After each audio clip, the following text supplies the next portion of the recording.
This is the 9005 LED light. Let's talk about how it's disassembled. Rotate the old lamp counterclockwise. Unplug the power cord. Align the bayonet of the new LED lamp to the lamp holder. Then insert. Tighten clockwise. Make sure that the lamp beads on both sides of the LED are 3 o'clock and 9 o'clock.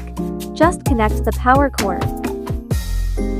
This is the H11 LED light. They have roughly the same structure. The disassembly method is the same. Rotate the old lamp counterclockwise. Unplug the power cord. Align the bayonet of the new LED lamp to the lamp holder. Then insert. Tighten clockwise. Make sure that the lamp beads on both sides of the LED are 3 o'clock and 9 o'clock. Just connect the power cord.